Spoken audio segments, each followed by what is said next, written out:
Economics के paper के लिए क्या स्ट्रेटेजी होनी चाहिए, तो ये कुछ मैंने अपनी तरफ से छोटा सा आपके लिए काम किया है, जरा ध्यान से देखेंगे। तो जिन बच्चों का फिजिकल एजुकेशन का पेपर नहीं है, उनकी अगले 5 दिन का क्या प्लान होना चाहिए, ध्यान से देखिए। सबसे पहले बात करूंगा डे 1। सबसे पहले आपको नेशनल इनकम को करके साइड करना है। नेशनल इनकम के हर वैरायटी क्वेश्चन को कर लेना अच्छे से प्रैक्टिस। पीवाईक्यूज उठा लो, प्रीवियस ईयर क्वेश्चन उठा लो, 5 से 10 सालों के जितने आपको ठीक लगते हैं, बट जितनी ज्यादा वैरायटी करोगे नेशनल इनकम की उतनी करके आनी है। क्यों? क्योंकि नेशनल इनकम के अंदर बेटा एक भी मार्क्स इधर से उधर नहीं होता अगर आपने चीजों को ठीक से किया है तो। और रात को बेटा एक सैंपल पेपर स्टॉप वॉच लगा के 3 घंटे का एक पेपर सॉल्व करके पूरा दिन सिर्फ और सिर्फ नेशनल इनकम को डिवोट करने वाले हो, प्रॉमिस करो, और इसके अलावा कोई दूसरा चैप्टर नहीं उठाओगे, ठीक है। अगर हो जाता है नेशनल इनकम अच्छे से कवर हो जाता है तो इतना कर सकते हो कि determination of income and employment का जो कॉन्सेप्चुअल पार्ट है उसको थोड़ा सा गो थ्रू कर लेना। बाकी लास्ट में उसकी भी मैंने प्लानिंग करी है कि उसको कब करना है। उसके बाद मैं बात करूंगा डे 2। अब डे 2 में क्या करोगे? डे 2 मतलब दूसरा दिन। ध्यान से देखिए, फर्स्ट डे हो गया आपका।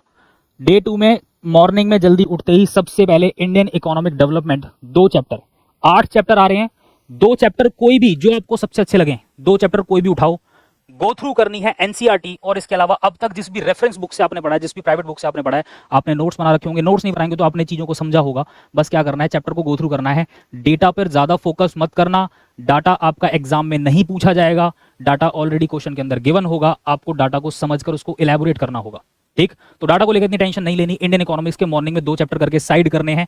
उसके बाद टारगेट करना है मनी एंड बैंकिंग, और रात को एक सैंपल पेपर करना ही करना है। ओके, डे 2 खत्म। अब आ जाओ तीसरे दिन। तीसरे दिन का क्या प्लान है सर? तीसरे दिन का प्लान समझो, फिर से वही करना है। नेक्स्ट 2 चैप्टर्स जो आपको अच्छे लगे इंडियन इकोनॉमिक डेवलपमेंट के, मॉर्निंग में उठते ही 2 चैप्टर्स को खत्म करो। थ्योरी है, गो थ्रू करना है। एनसीईआरटी को एक बार गो थ्रू कर लेना, ठीक है। एनसीईआरटी का जो पिंक वाला पार्ट आता है उसके अंदर बेटा आपको प्रॉपर टेबल्स गिवन होंगी, और स्ट्रेट फॉरवर्ड वो टेबल आती है एग्जाम में, तो उन टेबल्स का डाटा भी जरूर देख लेना, बट रटना नहीं है। डेटा को बिल्कुल भी रटने की कोशिश नहीं करना, सिर्फ समझना है, ठीक है। डेमोग्राफिक इंडिकेटर्स क्या क्या थे, क्यों ज्यादा था, क्यों कम था, इस तरह की बातें होंगी, उसको इलैबोरेट करना होगा, ठीक। गवर्नमेंट बजट करना दोपहर को, और शाम को एक सैंपल पेपर स्टॉप वॉच लगा के 3 घंटे एक सैंपल पेपर करके सोना है, ठीक। अब आ जाइए डे 4। बेटा जिनका फिजिकल एजुकेशन का पेपर नहीं है मैं उनके लिए बात कर रहा हूँ ये, ठीक है। और जिनका फिजिकल एजुकेशन का पेपर है उनके लिए अभी सेपरेट वीडियो जरूर आएगी, उसके लिए चैनल से बिल्कुल जुड़े रहना है आपको।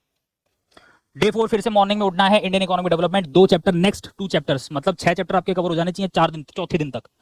उसके बाद आपका balance of payment and foreign exchange, बहुत सिंपल चैप्टर है, और अच्छे से इसको एक दिन में बहुत आराम से कवर कर सकते हो अगर आपने पहले से पढ़ा हुआ चीजों को। तो शाम को एक सैंपल पेपर करना है, बस, इससे ज्यादा टेंशन नहीं लेनी। अब आ जाइए आप डे 5। डे 5 मतलब वो दिन जिसके अगले दिन फिर आपका पेपर है इकोनॉमिक्स का। डे 5 में क्या करने वाले हो? मॉर्निंग में उठो, 2 चैप्टर जो लास्ट के आपके 2 चैप्टर बचे होंगे, 8 चैप्टर टोटल आ रहे हैं, 2 डिलीटेड है, पॉवर्टी और इंफ्रास्ट्रक्चर, जिसको आप छोड़ देंगे। 8 चैप्टर में से लास्ट के अब जो 2 चैप्टर बच गए, 6 पहले आप कवर कर चुके हो, 2 बचे हैं, वो 2 खत्म करने हैं आपको, कोई भी 2 जो आपको अच्छे लगे। Determination of income and employment मैंने पहले छोड़ दिया था, लास्ट दिन में इसके न्यूमेरिकल क्वेश्चंस ज्यादा से ज्यादा वैरायटी सॉल्व करके आनी है। 12 मार्क्स की वेटेज है बेटा इसकी, ठीक है। सो मेक श्योर इसको बहुत अच्छे से करना है। Determination of income and employment, इसके अंदर आपका मल्टीप्लायर का क्वेश्चन आता ही आता है न्यूमेरिकल, इसके अलावा एपीएस, एमपीसी, एपीसी है ना, इनके क्वेश्चंस आते हैं। तो मेक श्योर इसको बहुत अच्छे से प्रैक्टिस करेंगे। और उसके बाद एक बार नेशनल इनकम को एग्जाम वाले दिन से पहले शाम को कॉन्सेप्चुअली फॉर्मूलाज देख लेना, नेशनल इनकम के जो भी कॉन्सेप्ट है उसको एक बार रिवाइज कर लेना। एंड उसके बाद रात को कोई सैंपल पेपर सॉल्व करने की जरूरत नहीं है, चिल करो, रिलैक्स करो, पूरे साल पढ़ाई करिए, अगले दिन जाकर आपको पेपर देना है।